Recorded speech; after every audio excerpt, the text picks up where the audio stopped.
to the Hotter Than Health podcast, a plant-dominant podcast for those looking to expand and elevate their lives. Each week, we will bring you provocative conversations and topics, entertaining interviews, and some of the biggest names in health and wellness to answer your burning questions. You will leave each episode with tangible tips and takeaways and understand what it truly means to live an energized and optimized life.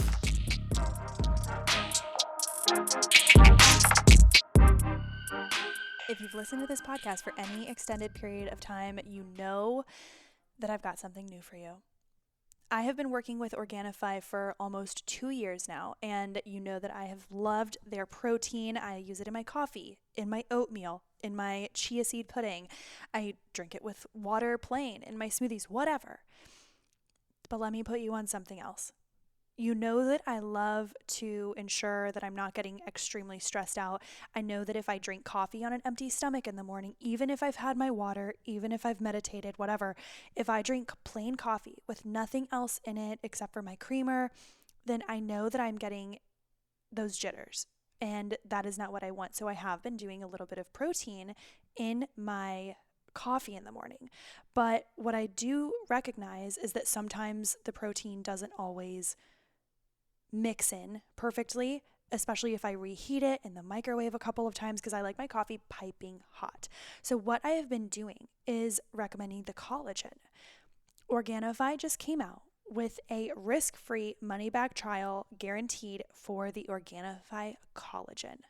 So the great thing about this collagen is that there are actually 5 different types of collagen, 4 sources, and it's glyphosate residue free. So this supports skin, hair, nails. It might help to support collagen production in your skin based on the essential amino acids that are in it, nails, hair, all of that good stuff. But also personally, I choose to consume this in my coffee in the morning because it mixes well and it provides a little bit of protein with the coffee without any extreme amounts of calories or fats or crazy things in there or extreme ingredients.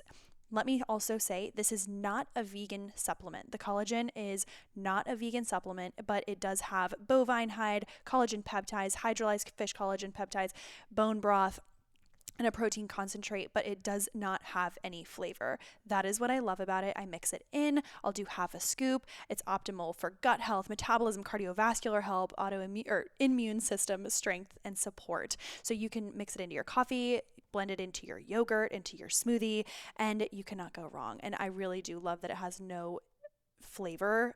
And a lot of the times these things have added BS ingredients to add flavor, not this. So you can go to Organifi.com/HTH for 20% off of this new product. Again, that is the Organifi collagen with 5 different types of collagen to support muscle growth, hair, skin, nails, balance your blood sugar. Don't have the coffee jitters, just like me. You will love it. Again, that is Organifi.com/HTH for 20% off of your first purchase. I hope you enjoy, just like I do.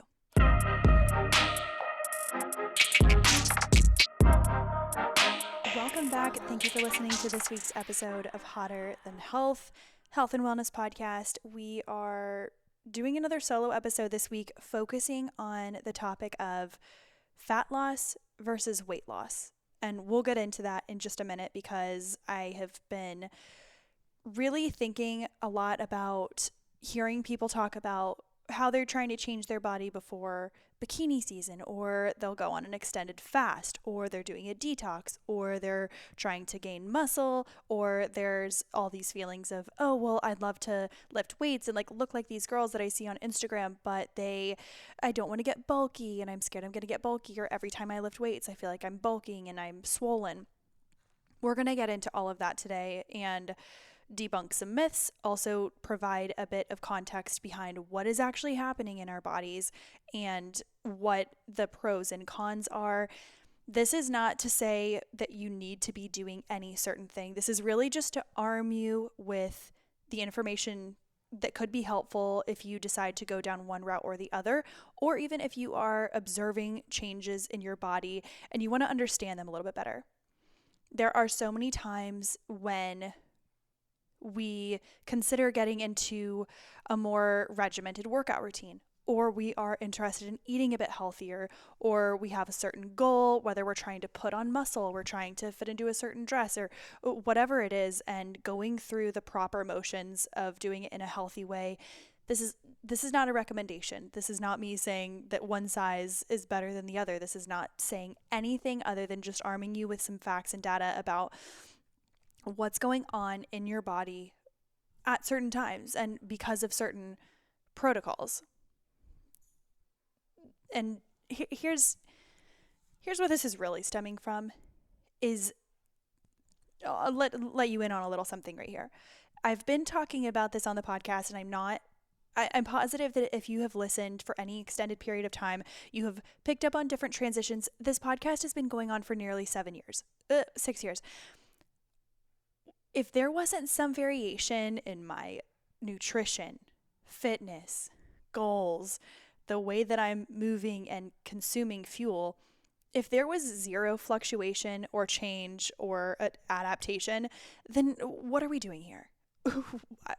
I do not plan on staying the exact same my entire life. If I was, then I would still be eating buttered noodles and scared of pepper flakes the same way I was when I was 6 years old. It's not the same now. It's not the same then. It won't be the same in 5 years from now. Who knows? Maybe I'll be on a full keto carnivore diet in 5 years. Doubt it, but what I'm saying is that there's always going to be evolution. So if you're listening to this podcast and thinking, oh, well, she's only plant dominant, she's vegan, XYZ, that's not the case anymore. Do what works for you. But evolution comes when you listen to your body. And if you continuously come into roadblocks, then it's time to reroute. It's time to take some other avenue to get to your goal. I'll give you an example of that. For the past, I don't know. Okay, let's start over. When I first moved to Charleston, or I even first started weightlifting, let's start there. I don't know, 8 years ago, 9. Really, it was in college, so over 10 plus years ago, 12. But it was more cardio. It was more HIIT. It was also, binge drinking and then like stuffing my face with Jimmy John's, and it was lack of sleep and anxiety, whatever.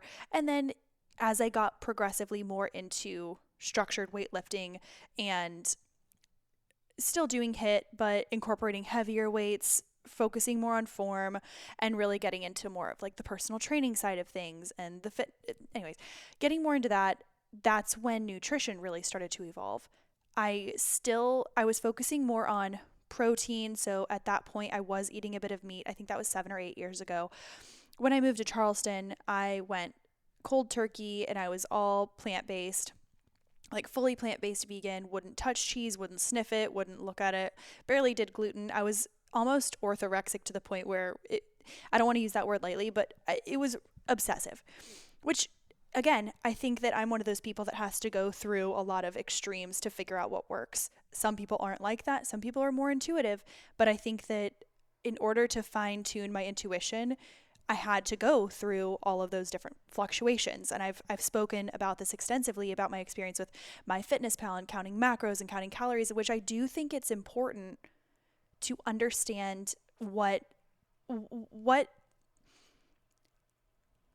you're consuming when you have fat. What is it doing for your body? How many calories, just so that you understand. I think coming from someone who is interested in nutrition and interested in how body composition can change and our entire lifestyle can change, health, inflammation can be affected by what we're eating, that's something that interests me. But during the phase in my life when I was obsessively counting calories, it fucked with my head too much, and it made me extremely cautious of over-consuming, which led to binge eating tendencies, but also that was during a period of time when I was going through extreme amounts of grief and trying to figure out life and coping and just really in a low point. All of those things accumulated to equal obsessive eating or obsessive calorie counting. And I have had a lot of women listen to this podcast and say they have gone through the exact same thing. So if that is you, or if you're in that space right now, don't put pressure on yourself to change everything immediately. Just observe what is going on. Why do we feel the need to have this control? Are you educating yourself, or are you obsessing? Just observe your own habits. And if they're making you happy, great. But if you think that there is a more sustainable way to do things, then consider those options, or reach out, or talk to a friend or a professional. But I did start to realize, okay, higher protein, I am starting to see more definition in the gym. And I was getting at that point, I was getting very lean definition. And I would still consider myself a lean athletic person, but it was to an extreme. I would get on the in-body machine, and granted, those are all fucked up. Let's not take every in-body scale. Or in-body scale is basically something you step on, and it sends currents up your body to understand what is going on inside, and it tracks your body composition, body fat, BMI, weight, all that stuff. Intercellular, like your water levels and visceral fat. But it's not perfect, and a lot of it is a game, and a lot of it is gyms trying to charge people for numbers that they really cannot prove are accurate. It's like an Apple Watch. If you go by that based on the Bible, you're off. It's off. It's off. It's just what it is. They're not perfect numbers. They fluctuate, they change. So don't take those with too much. Take that with a grain of salt. But I'd get on the in-body machine, and I would have bodybuilders when they're trying to get like a low body fat percentage, they'll pull on their skin, and they have really, really thin skin. So essentially, the skin on your wrist, like on the underside of your wrist, or even on your hand, you'll notice is much thinner. You can pull it, and it's like almost papery how thin it is, or ish, compared to other parts of your body. That's because there's low amounts of fat in your hand or your foot, something like that. And then maybe you squeeze your bicep or your arm or your lower belly, and those pieces of skin are thicker. It's the way it is. So you would look at bodybuilders will look at their skin and be like, oh, thin skin means low body fat percentage. And typically men are really much lower in easier for men to get lower body fat percentage, because for women, we don't want to have an extremely low body fat percentage. That will fuck with hormones, that will fuck with sleep, hair, everything. And it's not what we want. It will mess up your cycles. That's a whole nother conversation. But I had thin skin. I was lean. You could see abs. I had glutes. I had what I thought was my ideal body in that moment, but I didn't know myself, and I didn't understand. And looking back, I'll look back at pictures and be like, oh damn, so lean. Let's get back to that. But I also think about the mindset that I was in during that period of time, and there's no amount of money, there's no amount of success, there's no amount of attention that I could get that would make me go back to that. It was a very low point in my life where control is what I needed. I was emotionally numb, completely disassociated from reality and emotions for upwards of 3 or 4 years, and that's a whole nother story, but there's no fucking way I want to go back there. So what I'm looking at now in my life, and that was on a predominantly plant-dominant diet, but I was having some seafood sometimes. But it's gotten to a point where my goal is strength and confidence and consistency, because I notice that it's not necessarily about the gains or the butt or the, like the shoulder definition. It's not necessarily about the physical changes. That, what I say, is what I would call a side effect of what I really want, which is the feeling that I get every morning after I know I've accomplished a workout. This is going to look different at different periods of my cycle. If I need more sleep, I'm going to take more sleep. If I need a rest day, I'm going to take a rest day. If I need to just take a long walk, I'll do that. But if I can still get up and go to the gym and just walk, whatever, that's fine. Or if I'll go really slow, or maybe I will set a goal for myself and I won't hit it. Those weights feel way too heavy today, and I'm in a low point in my cycle. It's just not going to happen. Or if I'm going on vacation, I'm not going to put so much stress on myself to work out, but I will get some daily movement in. The feeling that I get after a workout in the morning, and I'm a morning workout person, some people are not, but if you can become a morning workout person and begin your day like that, there is something about the way that you carry yourself and the way that people respect you. It breeds a certain feeling of confidence, of personal mastery that is unlike anything else. And it doesn't come from ego or extreme pride. It really comes from knowing that you have done something for yourself that gives you a competitive edge in life. There is a feeling of motivation that you get after the gym that makes you want to not have this extreme adrenaline throughout the day. I used to think that that's what motivation was adrenaline before a workout class based on music and ego. But this is you against you setting a goal for yourself, and just understanding that the discipline of showing up each morning makes you a more, and again, this for me, it's the gym, it's weights, it's sprints, it's stretching, it's sometimes yoga, it's sometimes HIIT, it's a variety of different things. But for me, that's what that looks like. For you, it might be yoga and walking and cycling. But I do encourage everyone to get some form of resistance training in, just for bone density and muscle and metabolism health. But again, we have other podcasts on that. You can go back to the HIIT and weightlifting episodes that we have. The feeling you will achieve after having a morning workout before your day begins, and I don't mean then starting your day at noon. I mean getting up at 6, having a bit of mindfulness in the morning, not getting straight to your phone. You don't have to be completely bleary-eyed, but, have about 45 minutes to get to the gym by 7, bring a bag, work out for 40 minutes, 30, 40 minutes, whatever, shower, drive to work from there. Again, I understand and I recognize that I do not have children right now. I would love that, but I don't have children right now, so I understand that my mornings are different. But when you can, whether that is in your home gym, whether that is getting up 30 minutes extra early to do what you need to do at certain times of your cycle where your body is able to ebb and flow a little bit more. Right now I'm in a phase of my cycle where I'm feeling alive, alert, I can push myself, but in a week and a half, I might take it a little easier, lighter weights, just more mindful movement. I'm not trying to push myself, but I will consistently go to the gym. I will show up, but the workouts might look different. And that is where the confidence comes from. Anyways, y'all didn't you didn't come here to listen to Tony Robbins. But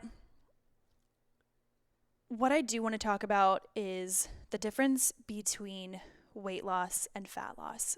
We had an episode a couple of weeks ago about Ozempic and how you will lose weight from this diabetes drug.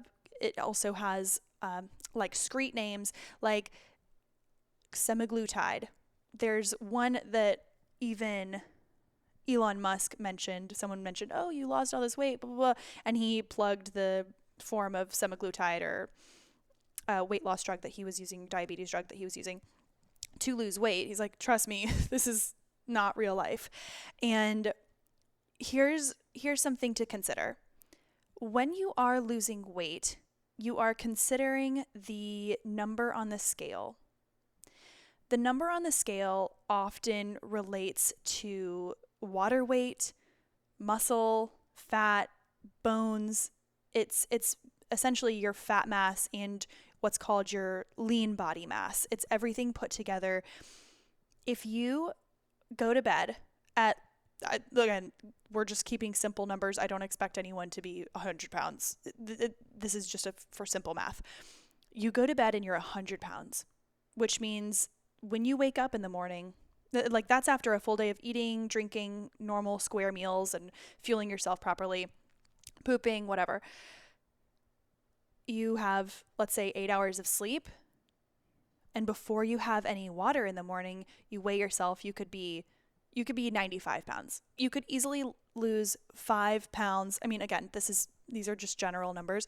You can lose weight simply by dehydrating yourself, by fasting for a certain period of time, not consuming anything for a certain period of time. What I mean is that it's much easier to lose weight than it is to strategically try to lose fat.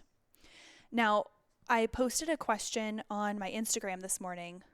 Hopefully some of you saw it. If you didn't, it's all good. But I posted a story on my Instagram talking about fat loss versus weight loss, and someone mentioned fat is more important than weight, right? Fat must be the largest contributor for weight gain. In fact, it is not. It is not. Fat is not the biggest part of weight gain. At my least lean, and I don't want to say at my biggest because it wasn't my biggest, but it was at a time when I was doing mostly cardio. I was drinking alcohol. I wasn't sleeping that well, and I would do some HIIT. I was at my quote unquote lightest on the scale, which historically we would get on the scale and think, oh my gosh, this is amazing, losing weight. But I would look at myself and I still would not feel as confident in my body. When I started training regularly, incorporating a bit more protein into my diet, and I started to actually see muscle definition as in I could see like my quads, I could see my glutes were starting to increase in size, but my waist was getting slightly smaller, and I would notice different body composition changes. At that point in time, the scale read about 6 pounds heavier. The dysmorphia in my mind that told me that I was gaining weight and that it was a negative thing and, oh my gosh, reel it in, sister. The voice inside my head, and this is to be completely transparent, like I've always been a lean person. My family genetics are like that. I was raised in a family that really did prioritize home cooked meals, and eating out was a luxury. And like we really couldn't even afford to go out to eat really that much. So a lot of black beans and rice, which was amazing. So happy, couldn't be more grateful. But that's just the way that I was raised. And in the moment, I didn't understand how important that was. But at this point in time, I could not be more grateful because, but the way that we're raised, let's say you're born in the 90s. A lot of people who listen to this podcast are in their 20s, 30s, 40s.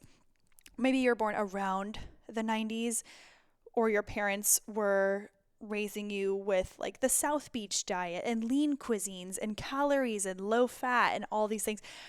That is how we are programmed to see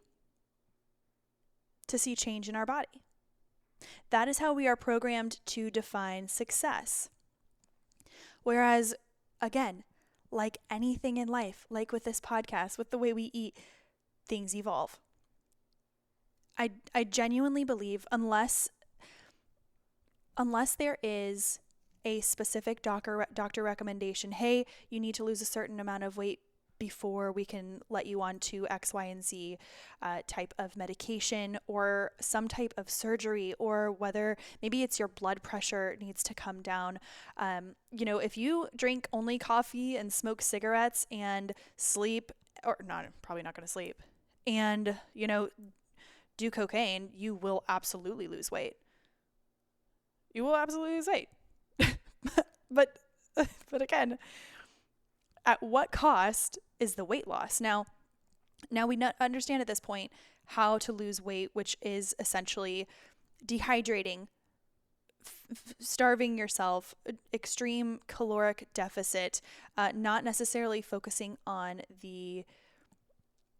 it's more about how many calories can I burn as opposed to, okay, what type of workouts will help me stay structurally strong and what can I eat to actually fuel me? So easier to lose weight, but when you lose weight, you will also be losing muscle. There is a higher tendency for potential effects on your emotional well-being and your psychological states. extreme fatigue. So if you're losing weight rapidly, let's say, maybe you're even doing, perfect example, excuse me, I just burped in the microphone. Hello. Let's say you're doing the Prolon fast, which I have done before based on longevity, doing it quarterly. A lot of people have found extreme benefits in so many cultures. Fasting is amazing. I still fast at least 12 to 14 hours per day just because I feel like it's best for my gut. Try and eat an earlier dinner, and then I consume plenty of the calories that I need throughout the day. But like close to 2000 is where I want to be. But sometimes I get there, sometimes I don't because I'm not tracking it. But anyways, let's say we're talking about Prolon. You're doing the Prolon fast, and yes, you're getting the electrolytes that you need. Yes, you're getting the potential nutrients and vitamins, and you're not going to completely be depleted. But after 5 days, if your goal is to just fit in some fucking wedding dress or bridesmaid's dress, I've got a couple weddings coming up that I think about it. It's of course a thought in my mind, but I'm not going to ruin the consistency that I have right now just for a quick dehydration moment. So essentially what you're doing is like reducing all sodium, all calories, going to 800 calories per day, and you're depleting yourself. Again, I think fasting is beautiful and amazing. I think there are different ways to do it. A lot of times this is just a trend. I did it and I absolutely lost weight. I could see it in my body, but I also know that as soon as I got back to my regular eating schedule, which was still healthy, I felt like I was blowing up. The mindset really fucked with me. But let's say you're losing weight in an unhealthy way. You are losing a lot of water weight. You are lowering your metabolism. Muscle may start to be the first resource your body wants to burn and not hold on to. You might notice more brain fog and you're less sharp throughout the day. There's also an increased risk of injury because when you're reducing the amount of moisture, protection, cushion in your body, you will be more prone to not adapt to stress put on your body, which can lead to injury. It's so interesting to me, but I don't even know where to start because I feel like there's just so much. But when you're really challenging yourself, let's say there's 20 pounds you want to lose, but it's not necessarily about the weight, it's about size and inches and wanting to be more toned, lean, strong, healthy, feeling really good. And I don't mean to associate health with being smaller. I just mean maybe you want to structurally change your body to have more muscle. Muscle is all lean. Hear me. Muscle is lean. There's not big muscle and soft muscle and small muscle.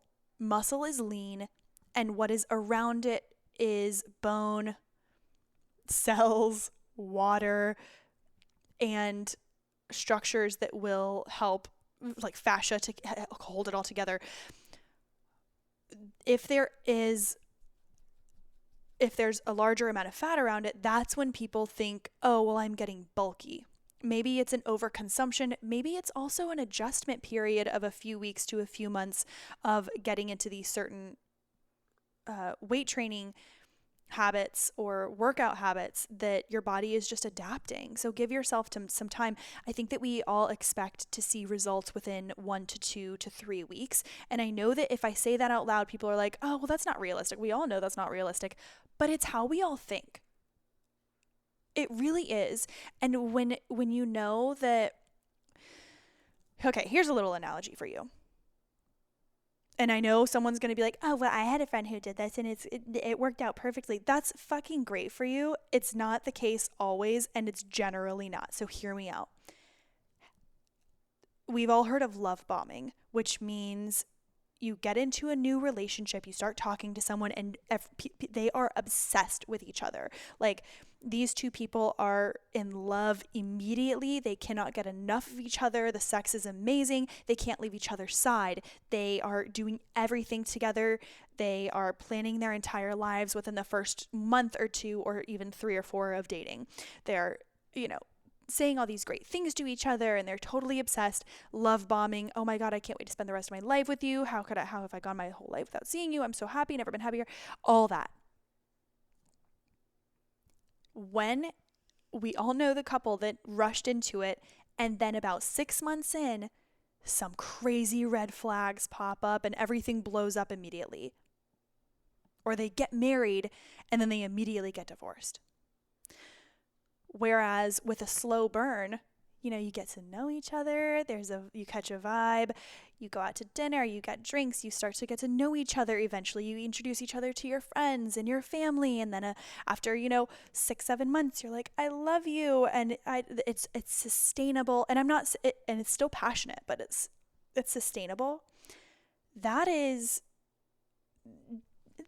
about the same type of situation that happens with body composition. We want the results immediately. It feels so good in the moment to feel, lean, or whatever feeling you get when you're trying to lose a bunch of weight and you don't care how you do it. That is the equivalent to feeling like, oh my gosh, this person loves me, they're obsessed with me, I'm getting all this attention and compliments, and you feel great. Nobody wants to talk about the fact that the long game is not sexy. The long game and the sustainable game, it's not sexy. Nobody gives a fuck that you are consistently hitting the gym 4 or 5 times a week, whatever, 7 days a week, however much. Nobody cares that you're waking up at 5. You're going to be that person that you're like, oh my God, I'm just obsessed with my life. I'm so happy that I'm focusing on me and I'm doing all these things for my body, and I've never felt better. Honestly, nobody cares. The healthier and more sustainable it is, the more boring it will be. And I will be the first one to normalize that. It's going to be more boring. It really will. And your friends will not care in the beginning, because you will start to feel and see results within maybe 4 weeks or so. And then you'll start to feel stronger, and maybe other people may start to notice in 10 to 12 weeks.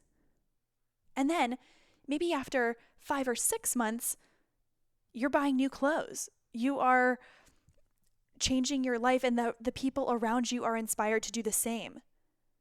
It takes time, years. And either way, what I want to get at is, when you are going for weight loss, there are potential pitfalls that come with willy-nilly losing weight just to have a number lower on the scale. Lowered metabolism. Say you're working out so much, you're doing 2-a-days because you're trying to fit into the stress, or you're doing a long fast. Metabolism can really get fucked up. Meaning that when you are finished with your binge of intense workouts constantly and under eating, your body won't be able to keep up, and that will lead to potential hormone issues, cortisol raised, typically lower belly fat for women. It's been the case for me in the past.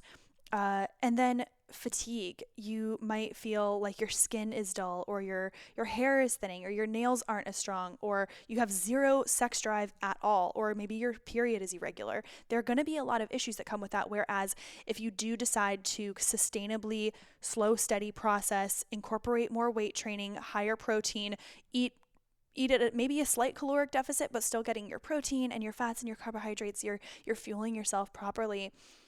Yes, you might lose just a little bit of muscle, but it will be more fat that is being lost, as opposed to, let's say you lose 20 pounds.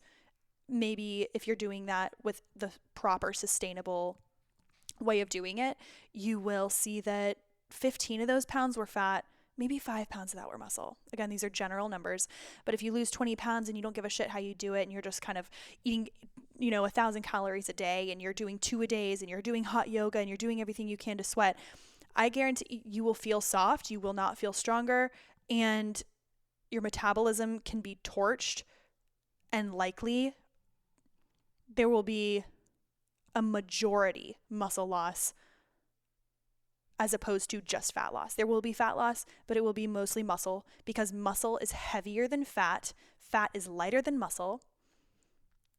If you picture 5 pounds of muscle, picture a steak in your hand. You picture 5 pounds of fat, picture in a whole pillow in your hand.